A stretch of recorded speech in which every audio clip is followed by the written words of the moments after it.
Into or into. These really sound alike. But when do we use these words? And can we use them interchangeably? That's what we are going to find out in today's episode. So keep watching and learn from your English teachers.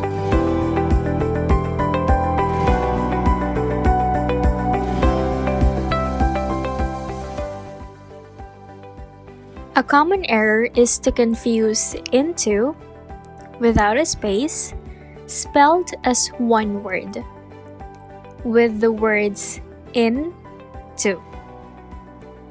When deciding which is right for your sentence, remember that into is a preposition that shows what something is within or inside.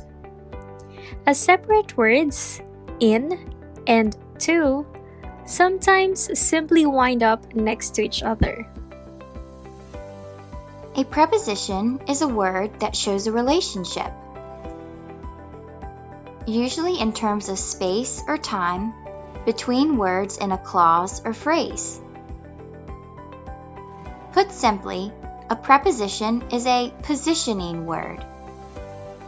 Prepositions such as before, after, and since position elements in time. One thing happens before another, after another, etc.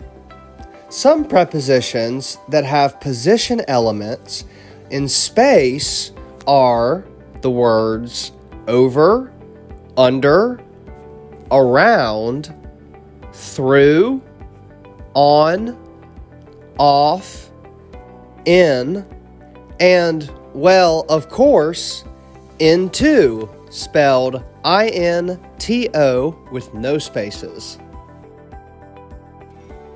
Generally speaking, into places something physically inside something else. The thing that does the containing may be concrete or it may be abstract. Example: please put the cat into his carrier so we can go see the vet. Some other examples are, she placed her letter into a pink envelope and sealed it with a kiss. Felicia neatly sorted all her files into separately labeled folders. Confusion regarding into versus the two words into really only arise because in our mind's ear, the two sound exactly the same.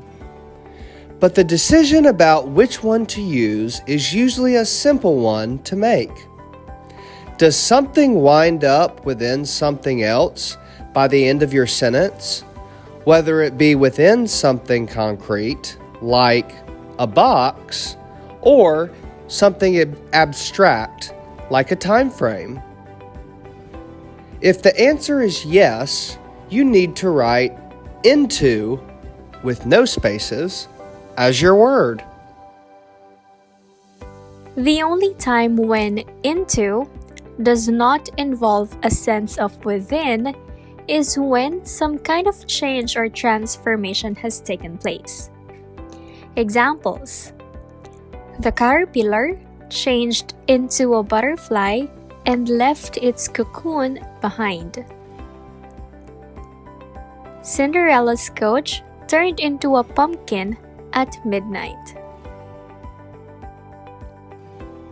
In and to are both prepositions or adverbs in their own right, and they may sometimes be adjectives. When they fall logically next to each other in a sentence, you may find yourself having to resist the temptation to squish them together typographically.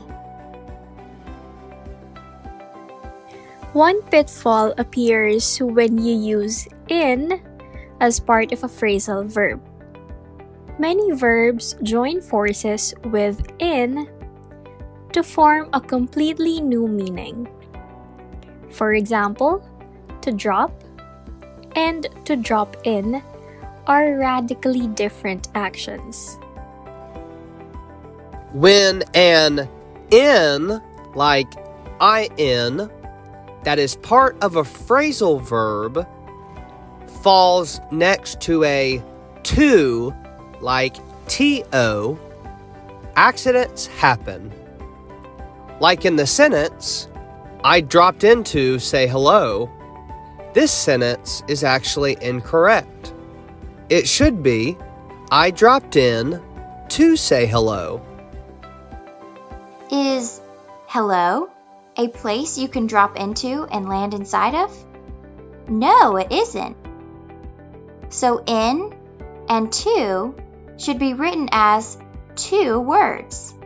Dropped is a phrasal verb in this case, and to is part of the infinitive to say. Phrasal verbs used as prepositions in combination with to also cause frequent problems. Check this sentence. Ethan turned into the driveway and shut off the car's engine. Did Ethan magically transform into a driveway?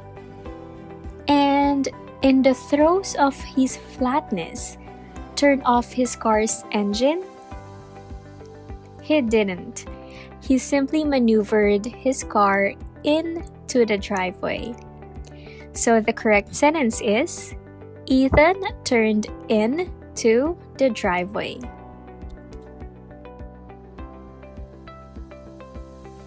There you go. We now know when to properly use the words into and into. Thanks for watching, everybody. We'll see you next time. Bye.